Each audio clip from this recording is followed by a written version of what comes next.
Ulysses, King Arthur, or Richard Coeur de Lion. According to his greatest advocate, the American publicist Lowell Thomas, his significance was that he brought the disunited tribes of Holy and Forbidden Arabia into a unified campaign against their Turkish oppressors, which caliphs and sultans had been unable to accomplish in centuries of effort. On the other hand, his detractors have poured scorn on such hyperbole, arguing that Lawrence was a failure. Walter Lacker, an analyst of guerrilla warfare and terrorism, saw Lawrence's contribution to war as purely a literary one. Critics state that his magnum opus, 7 Pillars of Wisdom, is riddled with errors. They argue some of the journeys he claimed to have made are not physically possible in the time he says they took place. 1 or 2 ideas in his post-war memoir contradict dispatches he wrote at the time to his headquarters in Cairo. The Arab revolt, one critic states, was no more than banditry. It is maintained that the revolt he led, or rather supported, was never the pan-Arab movement that it seemed. Ephraim and Inari Karsh argue that the Hashemite Arabs were a self-interested clan who managed to co-opt, for a brief period, a handful of other groups. This was not, they maintain, an Arab revolt, but merely a dynastic one. There are others who assert that the significance of Lawrence's operations are exaggerated, and that he gained the reputation he did because of Lowell Thomas, his literary fans, and filmmakers. Undoubtedly, his legendary status was particularly a consequence of his skills as a writer, since 7 Pillars is generally considered to be an outstanding work of literature. There is no doubt that he remains one of the most recognisable figures of his age. His celebrity was also due to popular appetite.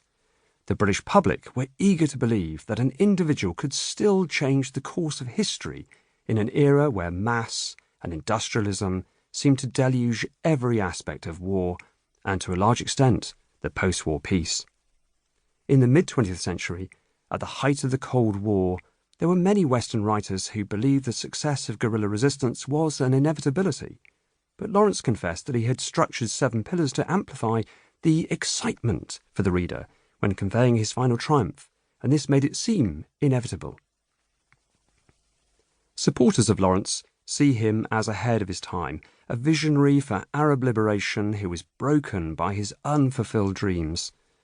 Basil Littlehart, the prolific and outspoken British writer on strategy in the interwar years, felt Lawrence had created a new understanding of strategy, one which would avoid the mass killing that had characterised the European fronts in the First World War. He ranked him alongside some of the greatest generals of history. Lawrence has many biographers, and they find him a fascinating subject because of his literary and military reputation, his unusual life, and perhaps most importantly, because of his personality. He was, and remains, an enigma.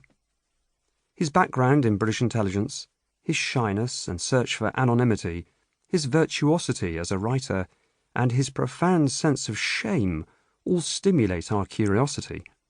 Certainly, his recklessness commands admiration, although his ruthlessness, when judged out of context, seems equally appalling. The critics have plenty of ammunition thanks to Lowell Thomas. In Thomas's account of Lawrence's career, there is, for example, a vivid description of the Battle of Petra in 1917. Prior to the action, Lawrence is depicted in his headquarters, in the old palace of the ancients, summoning the women of the area who encouraged their men to arms with wild ululations.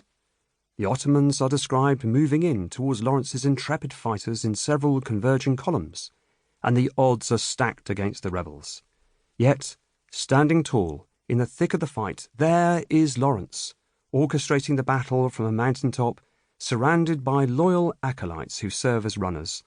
The ridgeline is defended in what appears to be an epic struggle, and the Ottoman troops are driven off.